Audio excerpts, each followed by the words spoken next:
की तुम्ही मंडळात जातात, अध्यक्ष भेटतात, सेक्रेटरी भेटतात, तुम्हाला हाल शाल फूल फळ देतात, तुमचा सत्कार करतात, पुढच्या 11 दिवसानंतर ते तुम्हाला विचारत पण नाही. पण गणेश गल्ली मी अभिमानाने सांगतो, हे माझं दुसरं घर आहे. तो त्या काय माहिती नाही त्या मंडपामध्ये काय आहे असं. ही अशी मूर्ती आहे की ती त्यांच्या ठिकाणीच बनवली जाते. मूर्ती घडताना बघणं ना, मला असं वाटतं हा पण एक वेगळा प्रवास आहे. मुंबईच्या राज्याच्या कार्यकर्त्यांना, अध्यक्ष असो, सचिव असो, इतर कोणताही खालच्या बॉडीमधला कार्यकर्ता, साध्यातला साधा कार्यकर्ता, कधीही त्यांना फोन करा जर हॉस्पिटलच्या रिलेटेड त्या ठिकाणी काम आहे. पहिले धावून येणारा हे कार्यकर्ते असतात. 11 दिवसामध्ये जे भाविक येतात, जे दानपेटीत पैसे टाकतात, कुठलंही संकट आलेलं असेल ना, तेव्हा ते या दानपेटीतला सगळ्यात मोलाचा वाटा ते दान करतात. कसं आहे, नुसती गणपतीची मूर्ती दाखवणं आमचा हेतू नाही आहे. तर गणपतीच्या मूर्तीच्या मागे काय चालतंय.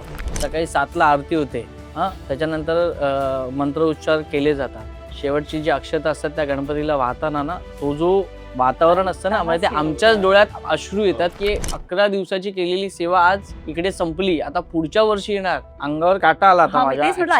हे होतंय म्हणजे हे सोपं नाहीये. विसर्जनाचा जो दिवस असतो, कारण 8-10 दिवस खूप जागरण होत असतात, तर मला वाटत नाही काही कार्यकर्ते मंडळी 2-3 तासापेक्षा जास्त ते 10 दिवस झोपत असतील. गणपतीच्या मूर्तीसोबत त्यांचं मंडळ काय काय काम करतं. म्हणजे गणेश गल्लीमध्ये जाणारा माणूस, म्हणजे मी आजही गणेश गल्लीतल्या गणपतीला रांगेतून जातो का, तर देखावा बघायला मिळतो. ती सिस्टीम आहे त्याची एकदम सुरळीत जाण्याची. समजा एखादी ॲम्ब्युलन्स येते एखाद्या वेळेला, तर त्याला वाट करून दिलेली असते, तर तो व्हिडिओ किंवा तो सीन कॅप्चर करून तुम्ही जेव्हा समाजासमोर दाखवता ना, तेव्हा मंडळातल्या मुलांची कॉलर अशी एकदम टाईट होती, यार आपलं मंडळ दिसलं. मुंबईचा राजा इक्वल टू काय म्हणू शकतो आपण? Obvious trend maker.